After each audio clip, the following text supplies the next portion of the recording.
नमस्कार मित्रांनो, स्वागत आहे आपलं SK फार्ममध्ये. आमचे बऱ्याच लोकांनी व्हिडिओ पाहिले आणि वारंवार आम्हाला फोनवरून प्रश्न विचारला जातो की कुक्कुटपालन सुरू करावं की नाही. हा जे टॉपिकवर आम्हाला जवळजवळ दिवसातून 3 ते 4 वेळा फोन येतो की नाही कुक्कुटपालनामध्ये फायदे आहेत, म्हणजे नुकसान आहे का प्रॉफिट आहे. आम्हाला फोन येतात, त्यामुळे मी आज हा व्हिडिओ बनवतो आहे तुमच्यासाठी. तर कुक्कुटपालन सुरू करावं की नाही, तर आपण चला चालू करूया. यातला भाग 1 मध्ये आहे कुक्कुटपालनाचे फायदे. आपल्या सध्याच्या वातावरणामध्ये काय हा व्यवसाय आपल्याला कमी जागेत सुरू करता येतो. दुसरी गोष्ट, गावरान कोंबडीच्या मांसाला आणि अंड्याला सध्याच्या दिवसामध्ये की खूप मागणी आहे. भाग 2 मध्ये काय वास्तव काय आहे. आता सगळ्यात मेन म्हणजे सध्याची, आता तुम्ही कुक्कुटपालन व्यवसाय सुरू करायचा की नाही तुम्ही ठरवता, करू का नको, केल्यानंतर काय होईल, ह्याच्या मागचं वास्तव काय आहे, म्हणजे खरं काय आहे ती तुम्हाला सांगतो. कुक्कुटपालनामध्ये प्रामुख्याने काय, पक्ष्यांवर होणारा वाढता खर्च सगळ्यात तुमचं पहिलं कारण. वास्तव म्हणजे ते रिॲलिटी तुम्हाला, की तुम्ही पक्ष्यांवर खाद्य खर्च हा तुमचा मेन उद्देश आहे. दुसरं वास्तव आहे की त्यांना होणारे आजार, रोगराई पसरणे याच्यावर नियंत्रण. तिसरा आहे तयार केलेल्या मालाला योग्य वेळी, म्हणजे ज्यावेळेस योग्य वेळी म्हणजे कसं, ज्यावेळेस आपण उत्पन्न तयार करतो, उत्पन्न तयार केल्यानंतर ज्यावेळेस ती विकायची वेळ येते, आपण जी विकायची वेळ येते त्यावेळेस त्याला अयोग्य भाव भेटतो. म्हणजे आपण पक्षी आणतो, 6 महिने सांभाळतो, त्यानंतर त्याला खाऊ पिऊ घालतो, खर्च करतो, आणि ज्यावेळेस ती विकायला आपण विक्रीस काढतो त्यावेळेस त्याला अयोग्य भाव मिळतो आपल्याला. मग आपली कॅपॅसिटी काय असते की त्याच्यानंतर आपण काय करू शकतो की त्याच्यानंतर आपण त्याला खाद्य खर्च देऊ शकत नाही का. आपण ते जे खाद्य खर्च करतो नंतर तो वेस्टेज असतो. म्हणजे आपली जर पक्ष्याची जर साईज जर तुम्ही गावरांची जर 1 किलो झाली आणि जर त्या तुम्ही जर आणि ती जर 6 महिने तुम्ही सांभाळली, पूर्ण 6 महिने जर तुम्ही ती विक्रीच नाही गेली, त्याच्यावर जो खर्च होतो तो खर्च तुमच्या अंगावर पडतो. मग त्यावेळी व्यापारी आपला मालाला योग्य भाव देत नाही. त्याच्यामध्ये हे एक वास्तव आहे. दुसरी म्हणजे काय की आपल्याकडून कुक्कुटपालनावर जे आपण नियोजन करतो आपण ते अयोग्य नियोजन. म्हणजे काय, त्याला जागा हे बाकीच्या आपल्या गोष्टी असतात की त्यांच्या पक्ष्यांवर आपण लक्ष देणे, त्यांचे रोगराई कोणते, त्यांचे आजार काय आहेत, त्यांना वेळेवर लसीकरण करणं, हे म्हणजे नियोजनानुसार त्याला वेळेतच ते औषध दिलं पाहिजे. त्यांना वेळेतच त्यांना सर्व काय, म्हणजे मेन जे रोग येण्यापूर्वी, त्यांना रोग येण्यापूर्वी तुम्ही लस दिली पाहिजे. आपण काय करतो वास्तवामध्ये, लोक काय करतात, ज्यावेळेस रोगाचा प्रादुर्भाव होतो त्यानंतरच तुम्ही लसीकरण करता. हे सगळ्यात चुकीचं आहे. म्हणजे आजचं वास्तव आहे, त्यांना होऊ नये म्हणून तुम्ही त्याच्या अगोदरच लसीकरण केलेलं असावं. हे आजचे वास्तव आहे कुक्कुटपालनामध्ये. भाग 3 आहे आपला नवीन लोकांनी काय करावे. आता नवीन म्हणलं, ज्यांची मानसिकता बनली जे मार्केट आहे, जे गावरांकडे लोकांचा जो कल आहे, हे विचार घेता नवीन लोकांनी काय, म्हणजे नवीन लोकांनी त्यात मला पडायचे, म्हणजे त्या कुक्कुटपालनामध्ये मला सुरू करायचे. मग त्या नवीन लोकांनी काय करावे. सगळ्यात बेस्ट माझा सल्ला, म्हणजे मी आता एक 3 वर्ष झालं आम्ही या फार्ममध्ये काम करतो, तर माझा वैयक्तिक सल्ला असेल, माझा सल्ला मी तुम्हाला सांगतो की एक तर तुम्ही काय करा, सुरुवात लहान पक्षापासून करा. 50-100 अशा पक्षातून तुम्ही सुरुवात करा. ही सुरुवात का करावी की तुम्हाला त्या पक्ष्यांमागचा होणारा खर्च, खाद्य होणारा खर्च, तुम्ही जितके त्यांना पैसे लावता, म्हणजे तुम्ही 50 पक्षी आणले ते तुम्ही 50 पक्षी किती रुपयाचे आणणार, समजा तुम्ही 50 पक्षी आणले 10,000 रुपयाचे, त्याच्यावर तुमचा खर्च किती होणार, समजा 50 पक्षात तुमचा 10,000 रुपयाला पक्षी आणायला गेले, त्यांचा 1 दिवसापासून ते 6 महिन्यापर्यंत त्यांच्या होणारा खाद्य खर्च, लसीकरण आणि त्यांच्यावर असणारे इक्विपमेंट, म्हणजे कोणतं त्याला खाद्य भांडं, त्यांचं पेय भांडं, त्यांचं साहित्य, त्याला लागणार साहित्य. तुम्ही म्हणता मी सांगितलं ते खरं आहे का. ज्यावेळेस मी सांगतोय आणि तुम्ही हे ग्राउंडमध्ये करणार आहेत, म्हणजे मी सांगतोय तुम्हाला असं काय, म्हणजे मी सांगणारा माणूसकडं सांगणार ते लोक ऐका, आणि तुम्ही मी जे सांगितलं ते ग्राउंडमध्ये होतंय का ते पहा.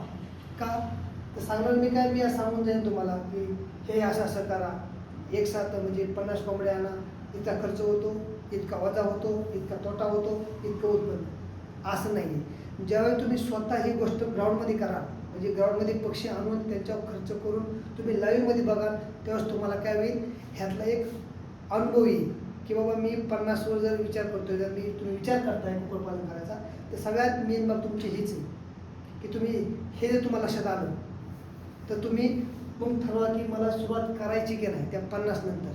किंवा काय काय लोक काय करतात, डायरेक्ट एक साथ 1000 पक्षी आणले, 1000 पक्षी आणणार, 1 लाख रुपये लावणार, त्यानंतर त्यांचा खाद्य खर्च 3-4 लाख रुपये त्याचा खाद्य खर्च करणार. बऱ्याचदा लोकांचं हीच होतं, खर्च करतात किती मोठे पक्षी आणून, 500 पक्षी 1000 पक्षी आणलं तर एवढा खर्च होणार आहे. तुम्ही ग्राउंडमध्ये करून बघा, हा खर्च तुमचा होणार आहे. मग आता हा खर्च झाला तर मग तुम्हाला हा खर्च झाल्यानंतर सगळा ज्यावेळेस तुम्हाला विकायची बारी येते त्यावेळेस ते काय तुम्हाला काय योग्य मार्केट न भेटल्यामुळे, काय आता मी सांगतो, योग्य मार्केट न भेटल्यामुळे ते म्हणजे तुम्हाला तोट्यात विकावं लागतो. का तर आपल्या ग्रामीण भागाच्या शेतकऱ्याकडं लावायला पैसा नाही आहे. तो बिचारा कर्ज घेऊन, उसने पैसे घेऊन, कर्ज घेऊन हा व्यवसाय चालू करतो. आणि हा व्यवसाय कोण चालू करतो, ज्याला पैशाची खूप गरज आहे.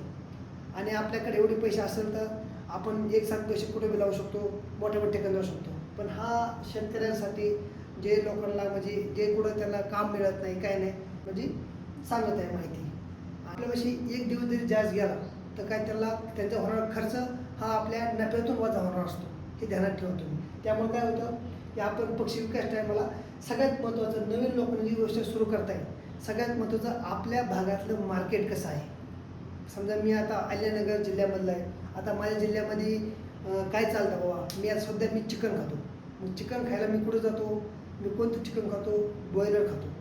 आता आपले आजपासचे मित्र बी असतात, गावातले लोक असतात, तुम्ही त्यांच्यासोबत जाता, तिथे गेल्यानंतर त्यांना म्हणजे एक मार्केट कसं असतं, म्हणजे तुम्ही गेला दुकानात, चिकन द्या रे, कोणतं चिकन घेता, गावरान घेता, आर घेता का ब्रॉयलर घेता, हे तुम्हाला आपल्या भागात तुम्हाला माहिती असतं. मार्केट पहा की आपल्याकडे भागात बाबा हे मार्केट चालते का, आपल्या भागात ब्रॉयलर कोंबडी चालते का, आपल्या भागात आराची कोंबडी चालते का, आपल्या जर परिसरात गावरान कोंबडीला व्हॅल्यू आहे का. म्हणजे तुम्ही काय करता, आपले जर परिसरात नसेल तर बाहेरचे लोक आपला माल पाडून घेणार आहे.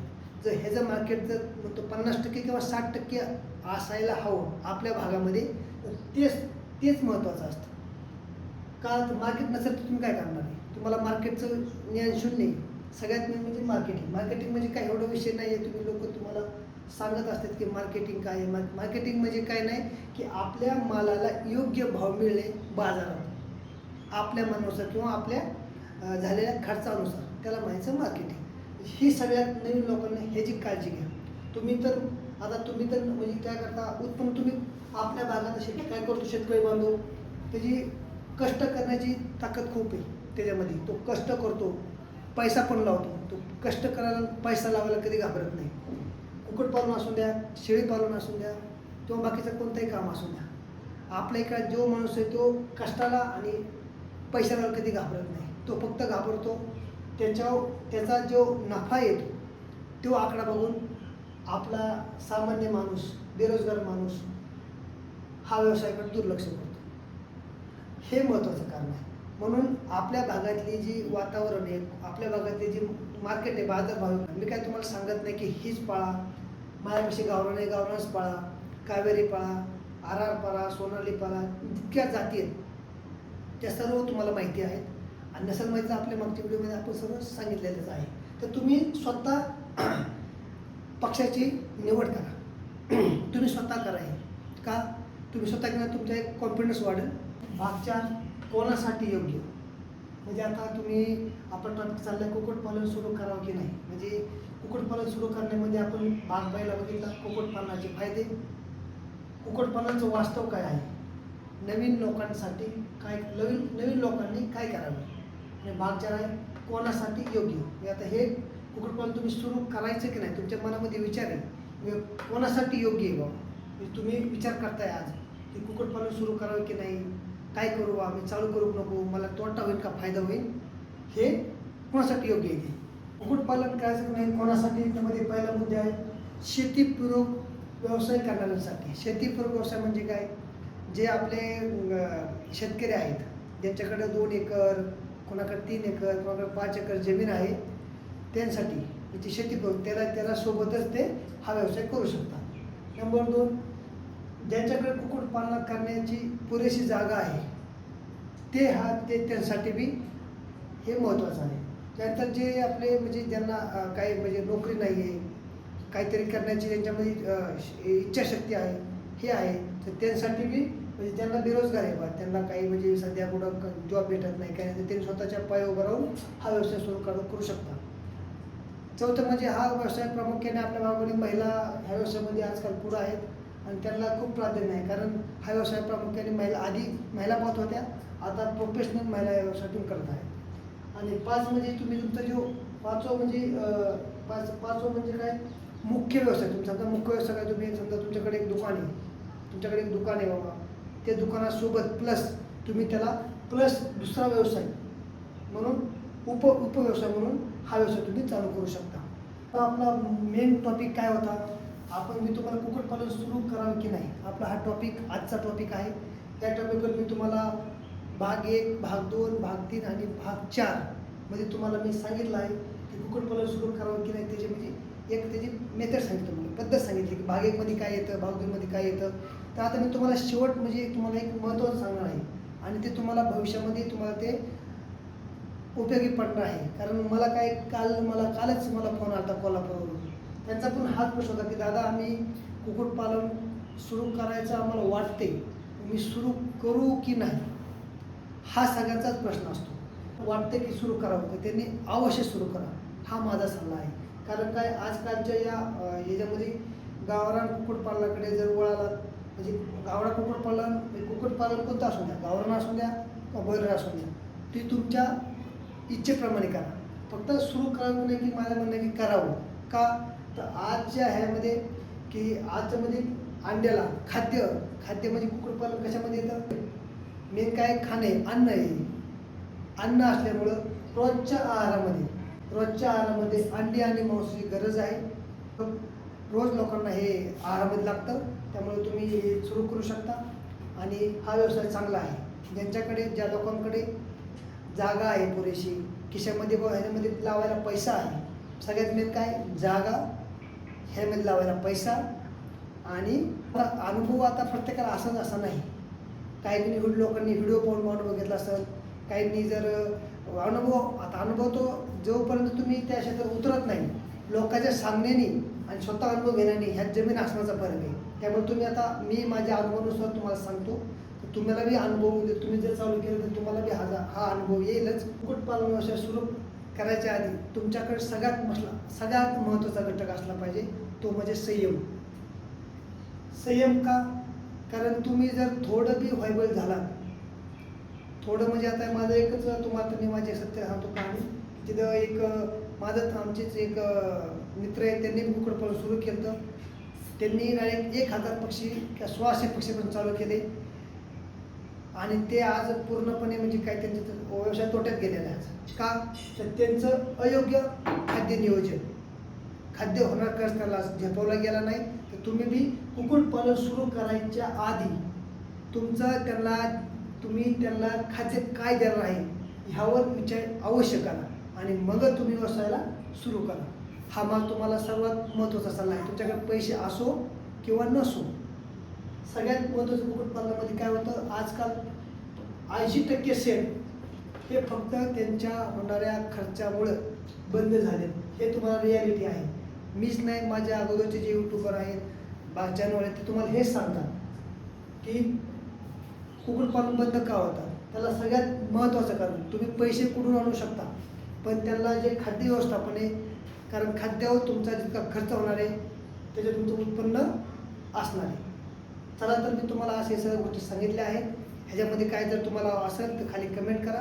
कुक्कुटपालनावर जे खाद्य आहे, खाद्य खर्च, खाद्य काय द्यावे, कसे द्यावे, ह्याच्यावर आपण आता नेक्स्ट व्हिडिओ बनवूया की शेतकरी बांधवांना, कारण ह्याविषयी माहिती नाही आहे की कुक्कुटपालनासाठी खाद्य कसं आणावं, कुठून आणावं आणि त्यासाठी काय करावं, उपाययोजना काय करावं.